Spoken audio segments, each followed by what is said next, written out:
El sufrimiento forma parte de la condición humana. Debemos descubrir por qué estamos sufriendo. El sufrimiento puede ser sanado y transformado. Identificada la causa, debes encontrar el camino para salir de él. Estas son las 4 nobles verdades de Buda. Muy buenas, familia lectora. Hoy os voy a hablar de las pepitas de oro que he podido extraer de este libro de aquí, Sanar el trauma, del Dr. Peter Levine. Súper interesante. Vamos a ello. El trauma son los efectos debilitantes que sufren muchas personas después de vivir experiencias percibidas como abrumadoras y amenazantes. Se produce cuando nuestra capacidad de respuesta queda inhibida en algún sentido y sentimos incapacidad para lidiar con ella. El trauma guarda relación con la pérdida de conexión con nosotros mismos, con nuestro cuerpo, con la familia, con los demás y con el mundo que nos rodea. Un trauma es un trauma, sin importar lo que lo causó. Existen 2 categorías de trauma, los más evidentes, como la guerra, la traición, el descuido, el abandono infantil, la violación, las enfermedades catastróficas, las lesiones y el abuso infantil severo, tanto físico como emocional como sexual. Un paréntesis, 1 de cada 4 personas sufre abusos sexuales durante la niñez.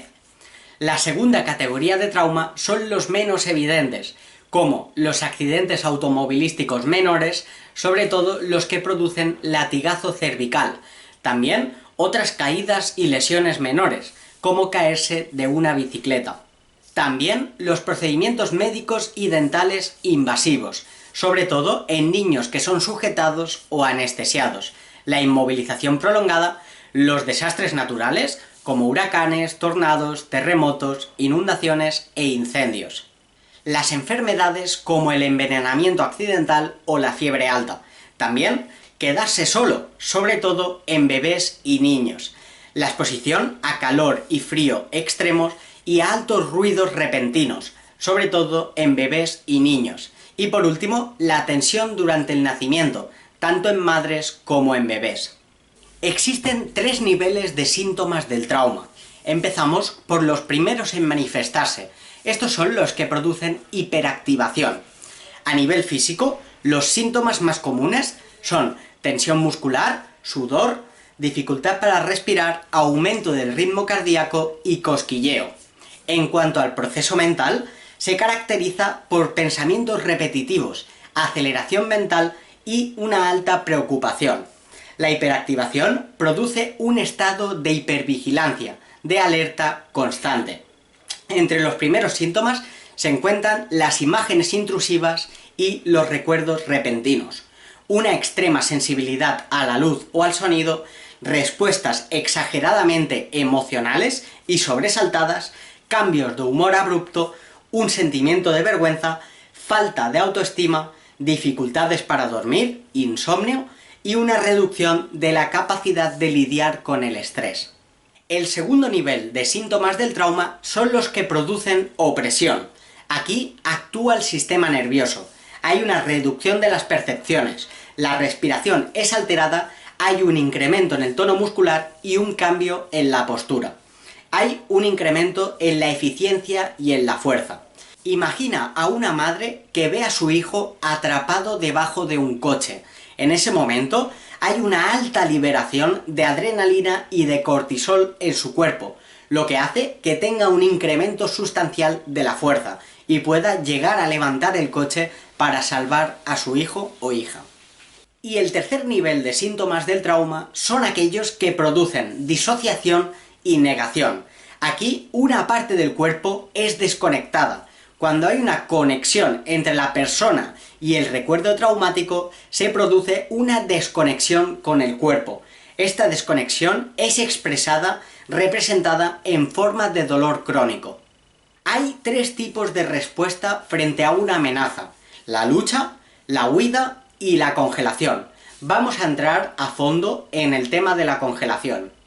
Cuando nos encontramos frente a una experiencia traumática, la primera opción de nuestro organismo es luchar, pero si por lo que sea esto no es una opción viable, la segunda opción es huir. Pero si tampoco es viable, la tercera opción es la congelación.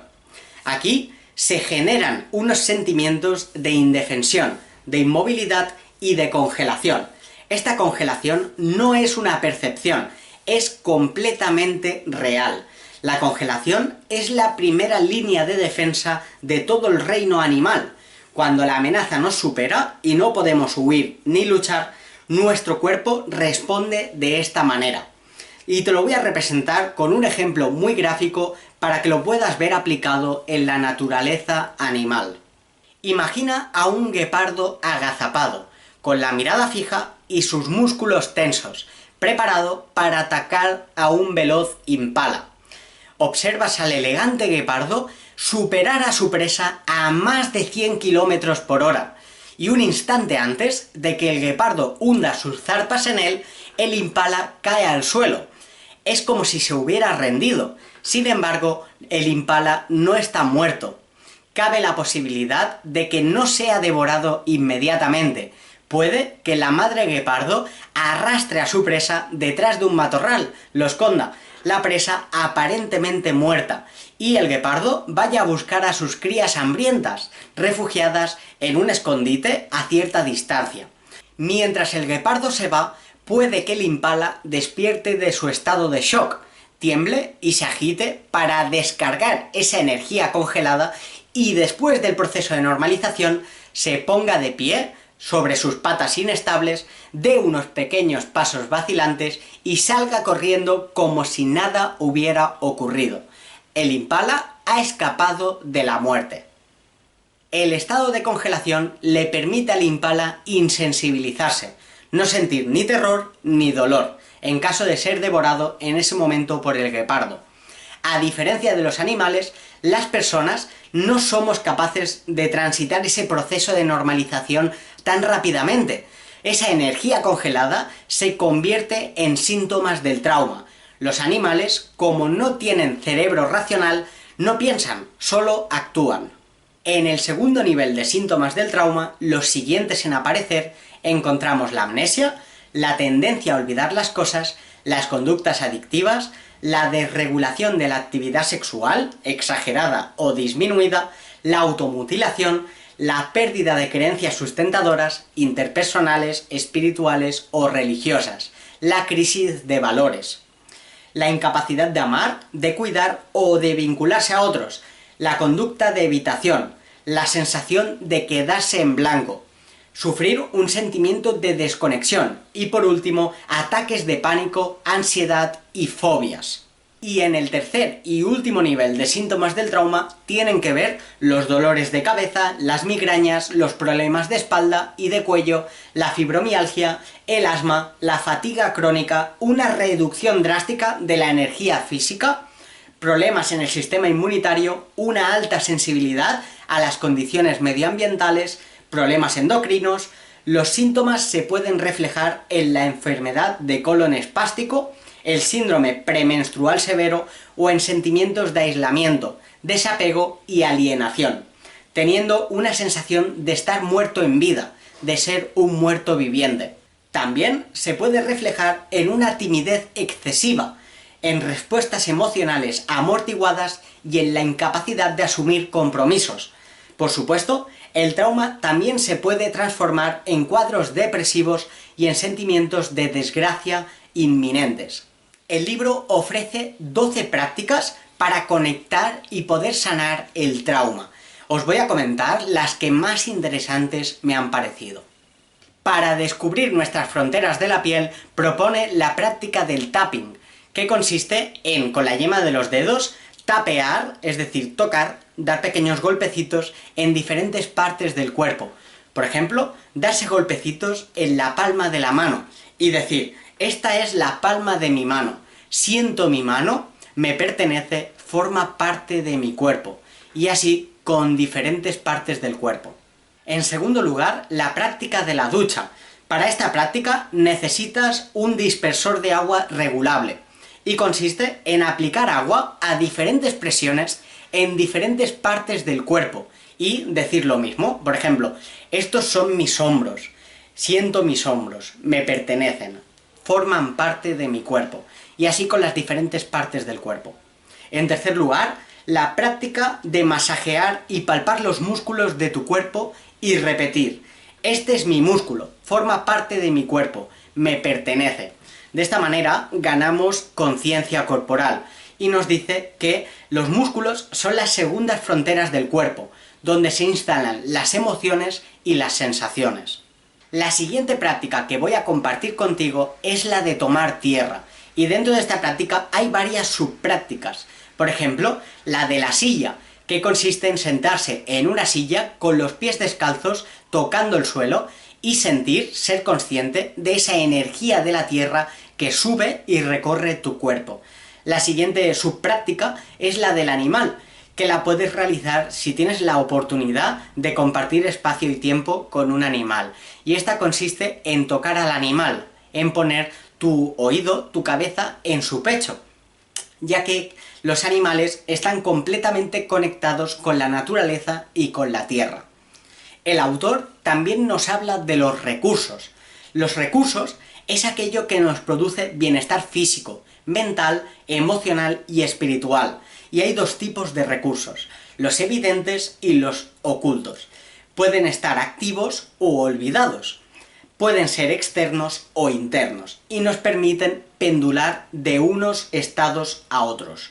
Y Peter Levine nos propone hacer una lista con nuestros recursos internos y externos, para ser más consciente de cuáles son nuestras herramientas para afrontar las adversidades.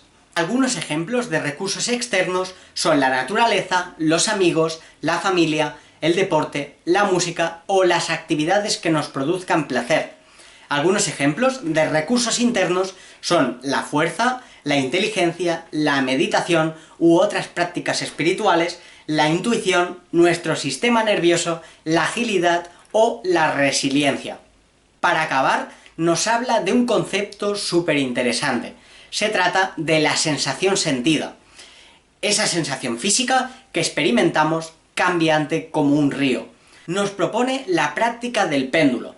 Esta práctica consiste en coger un objeto, un recurso externo, como por ejemplo la fotografía de una persona a la que ames, y consiste en pendular nuestra atención entre el objeto, la fotografía, y las sensaciones que se producen en nuestro cuerpo, e ir pendulando la atención de un lugar a otro. Y hasta aquí las pepitas de oro de Sanar el trauma, del Dr. Peter Levine. Es un libro muy cortito, muy interesante, muy conciso y con ejemplos de la naturaleza. Así que te lo recomiendo al 100%, nos vemos en el próximo vídeo.